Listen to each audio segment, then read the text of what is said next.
Actually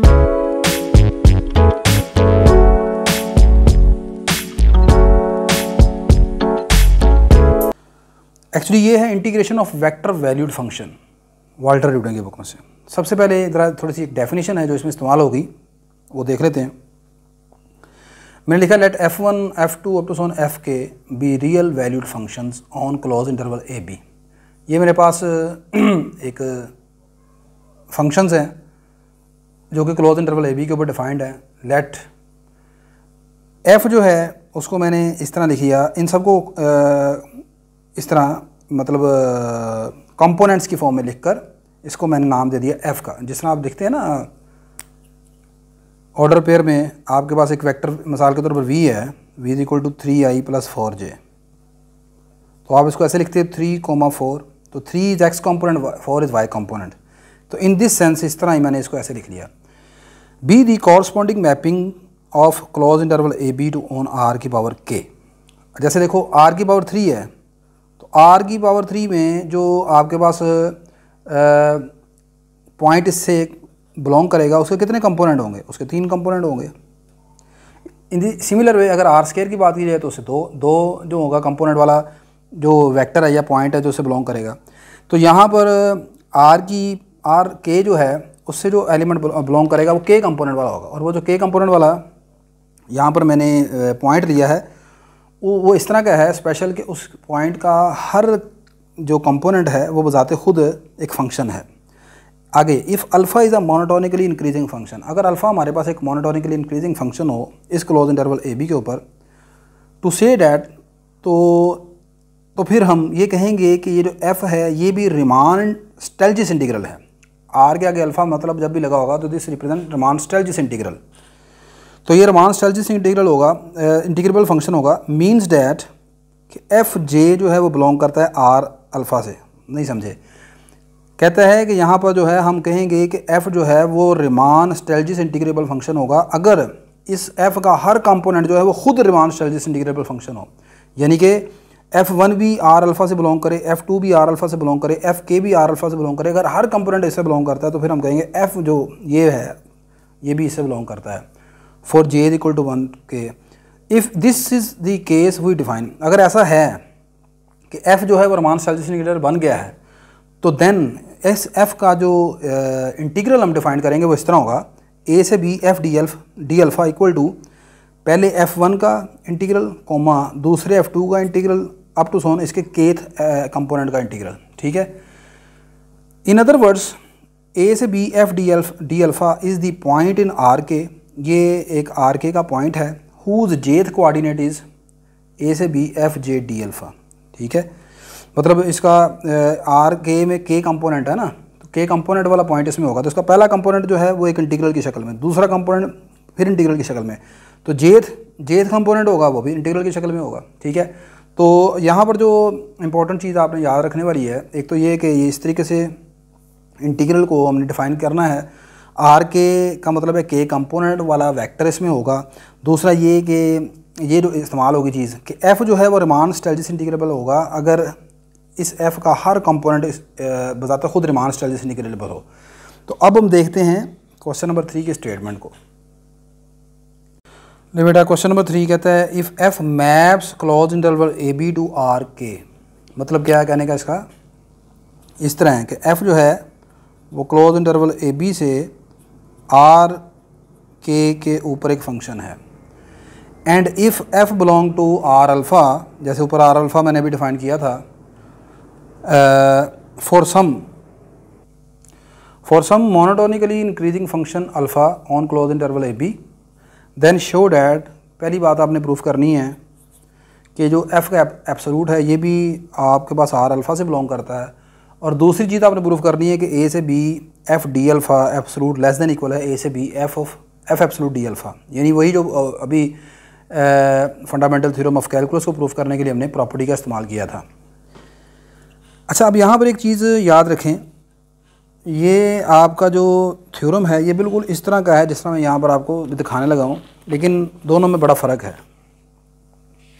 इस चीज़ को ज़रा गौर से देखें। यहाँ पर भी यही है, if F belong to R alpha and G belong to R alpha, G को चले छोड़ देते हैं, close interval A B, then आपने प्रूफ करना है कि एफ बिलोंग करता है आर अल्फ़ा से और ये जो इनक्वालिटी होल्ड करती है। लेकिन यहाँ पर उसने कहीं पर बात नहीं की कि आपका एफ जो है वो आर के से क्लोज इंटरवल ए बी से आर के की तरफ मैप करता है। तो अगर आप के पास ये वाली स्टेटमेंट है जो कि यहाँ पर सामने आपको नज़र आ रही है और इसमें आर के का कोई जिक्र नहीं है, तो फिर इसका जो प्रूफ है ये कुछ मैं चले यहाँ पर आपको शेयर करता हूँ, अगर आपके पास शायद इसी तरीके से होगा। तो अगर आप इसको इस तरीके से प्रूफ कर रहे हैं इस क्वेश्चन को, तो फिर आप गलत करेंगे। या इसका बाकी साइड ये है सारी, इसको थोड़ा सा मैं आपके सामने शेयर कर देता हूँ। ये है जी, अगर आप इसको इस तरीके से प्रूफ करने जा रहे हैं तो फिर आपका क्वेश्चन गलत हो गया जी, ठीक है, क्योंकि ये वो चीज़ नहीं है, इसमें कहीं पर भी आर के की बात नहीं हो रही। और अगर कोई स्टूडेंट इसको इस अंदाजे से प्रूफ करता है इस तरीके से, तो वो क्वेश्चन गलत होगा आपका। एक्चुअली यहाँ पर जैसे कि मैंने आपको बताया था कि this is the integration of vector valued function. ये integration of vector valued function है, उसके ज़रिए से आपने करना है। तो अब इसको कैसे करना है, मतलब इसमें आपने एफ़ के कंपोनेंट वगैरह लेने हैं, इसमें आर की पावर के का बीच में जो है वो डिस्कशन होनी चाहिए, बीच में जिक्र करना है आपने। अदरवाइज़ जो मैंने आपको चीज़ पहले दिखाई है अभी, अगर आप उस तरीके से करेंगे तो फिर आपका क्वेश्चन गलत हो जाएगा। तो दो चीज़ें प्रूफ करनी है, एक तो आपने ये प्रूफ करना है कि एफ़ जो है, एफ़ का एब्सोल्यूट जो है वो रिमान स्टेल्जिस इंटीग्रेबल फंक्शन है। दूसरा ये वाली इनक्वालिटी होल्ड करती है। मैंने लेट कर लिया एफ़ मेरे पास एक फंक्शन है जिसके ये के कंपोनेंट है, जैसे मैं ऊपर अभी आपको बता चुका हूँ। देन एफ़ की जो मैग्नीट्यूड होगी, आप जानते हैं कि किसी वेक्टर की मैग्नीट्यूड कैसे निकालते हैं, स्क्वायर रूट और अंदर हर कंपोनेंट का स्क्वायर आ गया, ठीक होगी बात। एज हेयर ये बात गिवन है कि आपके पास एफ़ जो है वो आर अल्फ़ा से बिलोंग करता है, ये उसने कहा है, हमने प्रूफ करना है कि ये भी बिलोंग करता है। अगर एफ़ आर अल्फ़ा से बिलोंग करता है, और जैसे मैं अभी आपको ऊपर बता के आ चुका हूँ, अभी डेफिनेशन हमने पढ़ी है कि अगर एफ़ जो है वो आर अल्फ़ा से बिलोंग करता होगा, ये कब बिलोंग करता होगा, जब इसका हर कंपोनेंट आर अल्फ़ा से बिलोंग करता होगा।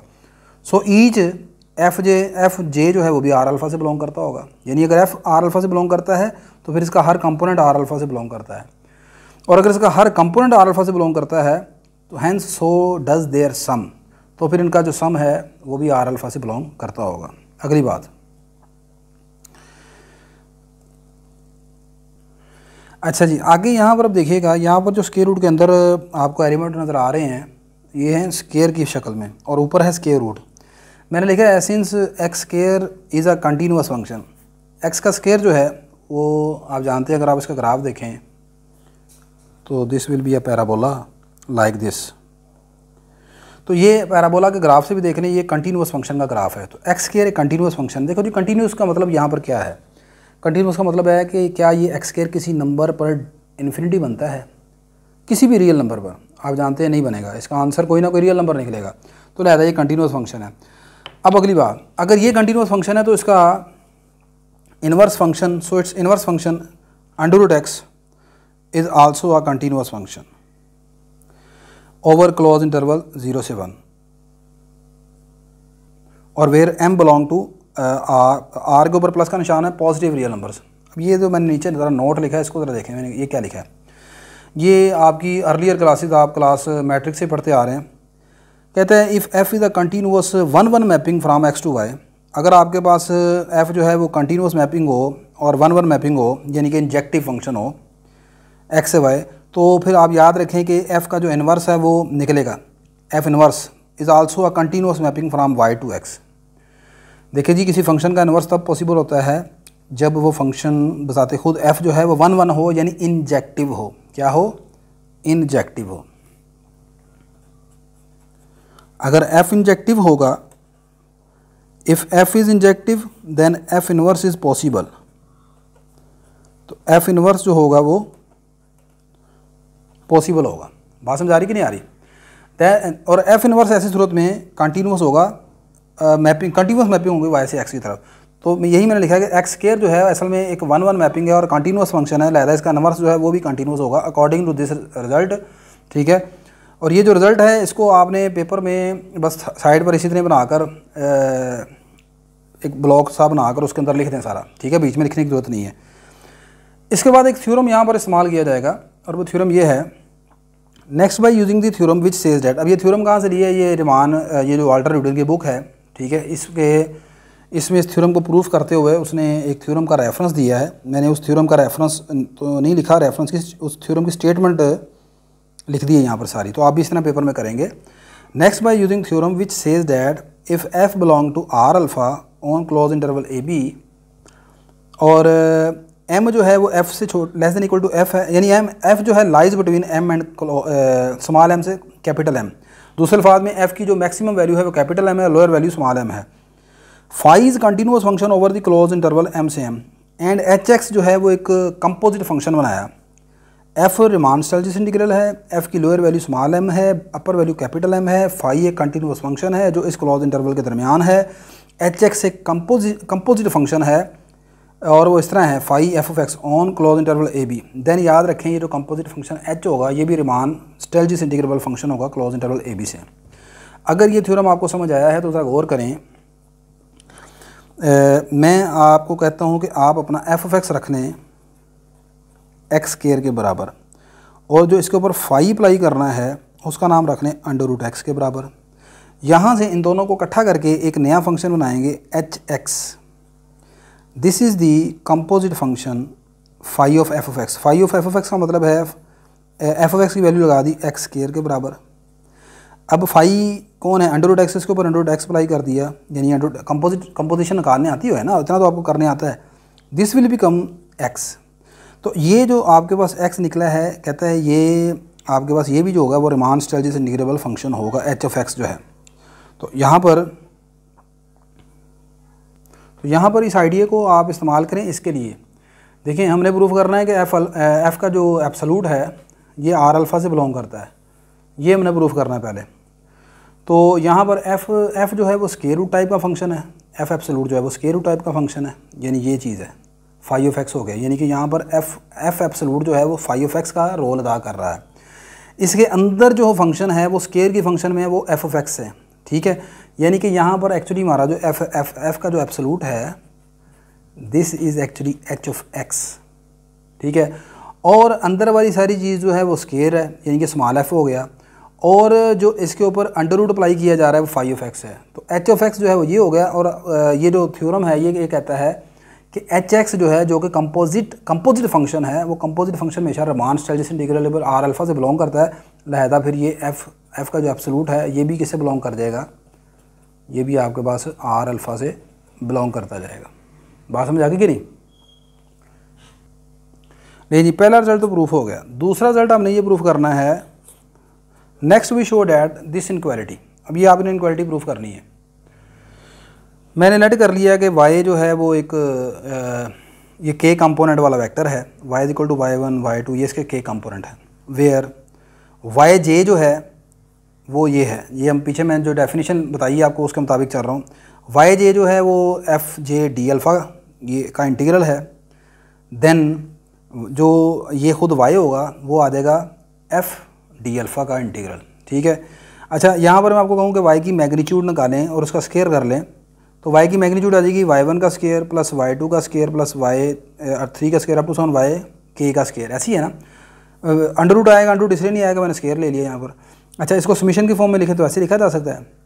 अच्छा, आगे ये जो समीशन yj का स्क्वायर है, yj का स्क्वायर उसको ऐसे लिख सकते हैं yj इंटू yj। अच्छा, अब ये जो yj है एक इनमें से एक yj जो है वो ये सारा है, ये है सारा। तो इस yj की वैल्यू यहाँ पर उठा के लगा दी यहाँ पर। अच्छा, अब उसके बाद मैं इसको इंटीग्रल के अंदर ले गया तो ये आ गया समीशन yj एफ जे डी अल्फ़ा, इसे मैं 1 कह देता हूँ, ठीक होगा। इसका मतलब आपका जो 1 है ये सारा किसके बराबर है, ये है y एब्सोल्यूट का स्क्वायर, y एब्सोल्यूट का स्क्वायर सारा ये है, ठीक हो गया। Next by using Cauchy Schwarz inequality. Cauchy Schwarz inequality आपने पढ़ी हुई है, मैट्रिक्स स्पेस में पढ़ के हैं, रियल एनालिसिस 1 में पढ़ी है। अगर a और b आपके रियल नंबर हों ए स्क्वायर, तो देन समीशन k इज इक्वल टू 1 से n a square k square a square k b square k is less than equal to summation, sorry यहाँ पर ऐसे है समीशन ए के इंटू बी के का whole square less than equal to summation A square k into summation B square k, ऐसे ही है ना। और अगर आप दोनों तरफ अंडर रूट ले लें तो this side will become A k B k less than equal to summation A square k whole power 1/2 और summation B square k whole power 1/2, ऐसे ही होता ना। तो by using this idea on the इस हिस्से के ऊपर, इस समीशन के ऊपर आप ये आइडिया इस्तेमाल करें तो आकाशी श्वासन की आइडिया लगती है दो नंबर्स अगर मल्टीप्लाई हो रहे हो उनके प्रोडक्ट के ऊपर। तो ये नीचे वाली जो इनक्वालिटी बनी है अंडर रूट लेने के बाद उसको इस्तेमाल किया तो ये पहले आ गया समीशन वाई जे का स्क्वायर होल पावर 1/2, फिर आ गया समीशन एफ जे का स्क्वायर होल पावर 1/2। ठीक होगी बात ये। अच्छा ये सारी चीज़ कौन है, ये सारे का सारा ये कौन है, आप गौर करें तो ये सारे असल में वाई की मैग्नीट्यूड है। मैग्नीट्यूड मैग्नीट्यूड क्या होती है, मैग्नीट्यूड होती है square root of sum of square. भाई इसको ओपन करके देखना ही आ जाएगा, y1 का स्क्वायर प्लस y2 का स्क्वायर प्लस y3 का स्क्वायर ऊपर आ जाएगा अंडर रूट। तो ये y की मैग्नीट्यूड आ गई। और ये सारी कौन है, ये आपकी f फंक्शन f की मैग्नीट्यूड है। तो एफ टी, अब फंक्शन की मैग्नीट्यूड कैसे निकालते हैं, क्योंकि यहाँ पर आपका जो फंक्शन है ना वो खुद कंपोनेंट वाला वेक्टर है। ठीक है, तो इसलिए यहाँ पर ये इसको ऐसे लिख सकते हैं। अब उसके बाद मैंने क्या किया, यहाँ पर अब देखें इसके ऊपर क्या है, इंटीग्रेशन अप्लाई हुई है। तो मैंने लिखा taking integral over close interval A B with respect to alpha. Alpha के लासे आपने इंटीग्रेशन करनी है on both side we have. लेकिन जी दोनों तरफ आपने इंटीग्रल अप्लाई किया, इधर भी इंटीग्रल अप्लाई कर दिया, इधर भी वाई की मैग्नीट्यूड जो है जो कि वो एक कांस्टेंट नंबर है उसको बाहर निकाल लिया और फंक्शन के ऊपर इंटीग्रेशन अप्लाई कर दी बाय यूजिंग वन को इस्तेमाल किया। तो वन में मैंने जैसे कि आपको बताया था कि ये जो सारा है वन में क्या था, वन में ये था कि जो ये इंटीग्रल था यहाँ पर समीशन था, यहाँ पर था वाई जे, आगे है F of J T, this is why magnitude का स्क्वायर। ये वन था हमारे पास। ठीक है, आप वीडियो को पॉज करके पीछे जाकर देखें तो ये सारा था वाई मैग्नीट्यूड का स्क्वायर। तो इसकी जगह मैंने बदल के सारा ये वाई मैग्नीट्यूड का स्क्वायर लिख दिया। आगे ये आ गया वाई एब्सोल्यूट ए से B F T D alpha. अब मैंने लिखा कि अगर वाई मैग्नीट्यूड 0 के बराबर है, अगर मतलब जो वाई की मैग्नीट्यूड है 0 के बराबर है, तो दोनों तरफ वाई की मैग्नीट्यूड 0 पुट करें तो ये भी 0 ये भी 0, देन 2 इज़ ट्रिवियल। तो तब ये 2 जो है वो तो होल्ड कर गया। अगर वाई मैग्नीट्यूड 0 के बराबर ना हुई तो दोनों तरफ वाई की मैग्नीट्यूड से आप डिवाइड कर दें तो 2 विल बिकम, इधर वाई की मैग्नीट्यूड से डिवाइड किया, ये वाई मैग्नीट्यूड आ गया, इधर डिवाइड किया तो कट गया, तो ये आपके पास आ जाएगा। अब यहाँ से वाई मैग्नीट्यूड किसके बराबर है, वाई था इंटीग्रल एफ डी अल्फ़ा के बराबर, ये हम पीछे मैं सपोज करके आया था। तो इसकी जगह वाई की जगह ये सारा लिख दिया और ये राइट साइड वैसे ही आ गई इधर, which is required to proof. ठीक है, तो ये आपके पास क्वेश्चन था, काफ़ी जानदार क्वेश्चन था जी।